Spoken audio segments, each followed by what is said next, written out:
Iran যুদ্ধের বিষয়ে যেই যুদ্ধবিরতির চুক্তি হয়েছে ২ সপ্তাহে, এই ঘটনার পর এখন নানা রকম প্রতিক্রিয়া দেখা যাচ্ছে।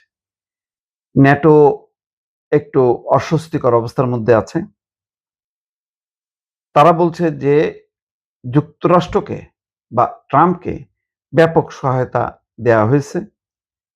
অন্যদিকে সবচেয়ে অস্বস্তির মধ্যে আছে ইসরায়েল। ইসরায়েলের প্রতিরক্ষা মন্ত্রী বলছেন যে ইরানের আক্রমণের শিকার হলে ইসরায়েল কঠোর ব্যবস্থা নিতে প্রস্তুত। ওই যে বলছে যে বন্দুকের ট্রিগারেই হাত থাকবে, আঙুল থাকবে বন্দুকের ট্রিগারে। কারণ পূর্ণ প্রস্তুতি নিয়ে থাকবে।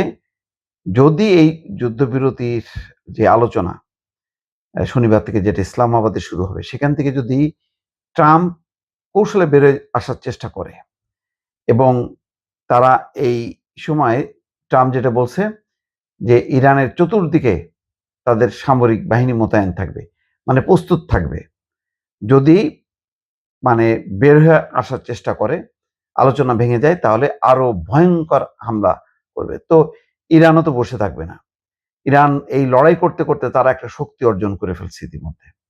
তো তারাও হামলা করবে। তো এর ফলে এখন ইসরায়েল যেটা ভয় পাচ্ছে যে আমেরিকা হয়তো পিছু হটতে পারে। আর আগের মতন ইসরায়েলকে সাথে নিয়ে হামলা করবে, এটা হবে না। তার মানে ইসরায়েল কিন্তু এক অর্থে বিচ্ছিন্ন হয়ে গেল। বিচ্ছিন্ন যখন যদি হয়ে যায় এবং ইতিমধ্যে সৌদি আরবের সঙ্গে ইরানের পররাষ্ট্রমন্ত্রী, ২ দেশের পররাষ্ট্রমন্ত্রী আলোচনা করছে। তারাও বুঝতে পারছে যে এই অঞ্চলের আসল সমস্যা হচ্ছে ইসরায়েল। ইসরায়েলকে যদি থামানো যায়, ইসরায়েলকে যদি মানে প্রতিহত করা যায়, তাহলে মধ্যপ্রাচ্যে শান্তি আসবে। আমেরিকাও আর বাড়াবাড়ি করবে না ইসরায়েলকে নিয়ে। তো এইসব কারণে ইসরায়েল এখন ভীত সন্ত্রস্ত হয়ে গেছে এবং সেই কারণে বলছে যে ইসরায়েলের প্রতিরক্ষা মন্ত্রী ইসরায়েল কাটজ বলছেন, লেবাননে তার দেশের অভিযান হিজবুল্লাহর মুখে একটা খুব শক্তিশালী আঘাত।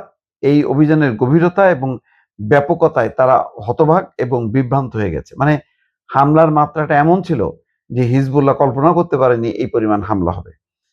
প্রতিরক্ষা মন্ত্রী বলছেন, যদি ইরান ইসরায়েলের দিকে গুলি চালায়, অর্থাৎ এই ঘটনার প্রেক্ষিতে ইরান যদি গুলি চালায়, তবে ইসরায়েলি প্রতিরক্ষা বাহিনী কঠোরভাবে ব্যবস্থা নিতে প্রস্তুত রয়েছে। মানে ইরানকে হুমকি দিচ্ছে। উল্লেখ্য, ইরানের কর্মকর্তারা বলেছেন, লেবাননে ইসরায়েলি হামলা যুদ্ধবিরতি চুক্তি লঙ্ঘন এবং প্রেসিডেন্ট সতর্ক করে বলেছেন ইরানের হাত বন্দুকের ট্রিগারেই থাকবে। এই যে কথাটাই, এই কথায় ইসরায়েল কিন্তু ভয় পেয়ে গেছে।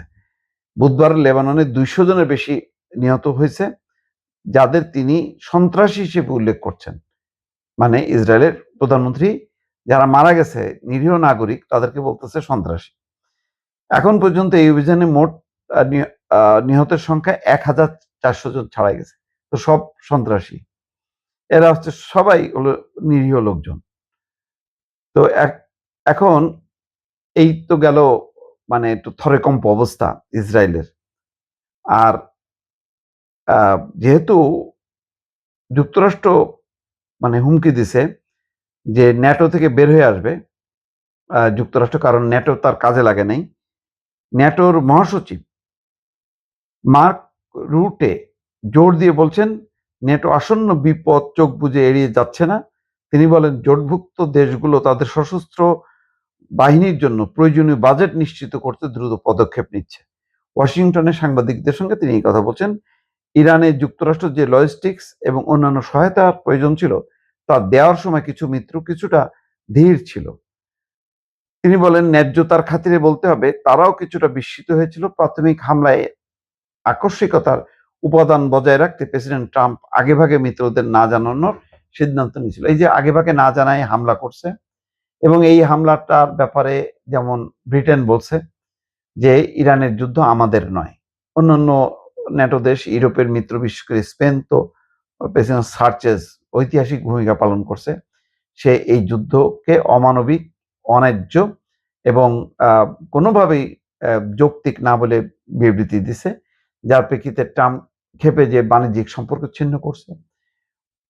ফ্রান্স, জার্মানি তারা সবাই তীব্র বিরোধিতা না করলেও ট্রাম্পের এই যুদ্ধকে তারা সমর্থন করেনি। তো তখন টের পেয়ে ট্রাম্প বলছে যে তাহলে ট্রাম্পের মানে ন্যাটোর কোনো দরকার নেই। ন্যাটো থেকে যুক্তরাষ্ট্র বের হয়ে আসবে।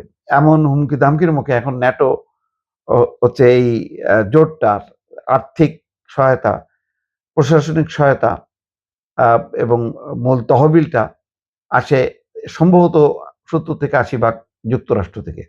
সুতরাং ন্যাটো একটু ভয় পেয়ে গেছে এই ট্রাম্পের এই ঘোষণায়।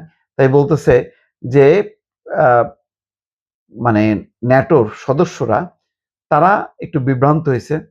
এই ধরনের আ হামলার জন্য তারা প্রস্তুত ছিল না। কিন্তু তারা লজিস্টিক্স সহায়তা দিছে। একভাবে মানে ধামাচাপা দেয়ার চেষ্টা করতেছে। তো ট্রাম্প বুঝে গেছে যে এবার যুদ্ধে তার পরাজয় হইছে এই কারণে যে তার পাশে যুক্তরাজ্য সহ ন্যাটো পাশে ছিল না, মিত্র দেশ কেউ ছিল না এবং আ হরমুজ প্রণালী যেভাবে টুটি চেপে ধরছে তাতে যুক্তরাষ্ট্রের অর্থনীতি এলোমেলো হয়ে গেছে। তো এই পরিস্থিতিটা সে সামরিক শক্তি দিয়ে যদি মোকাবেলা করতে যায়, তাহলে যে পরিমাণ ক্ষয়ক্ষতি হবে সেটা মানে আ তার নিয়ন্ত্রণের বাইরে চলে যাবে। ফলে পরিস্থিতি বুঝতে পেরে সে হুমকি-ধামকি দিয়ে আসলে নিজের সম্মান বাঁচাইছে এবং সে বুঝতে পারছে যে সারা বিশ্ব আ তার বিপরীতে চলে গেছে। এমনকি মার্কিন জনগণও তাকে আর সাপোর্ট করছে না এই ইস্যুতে দর্শক।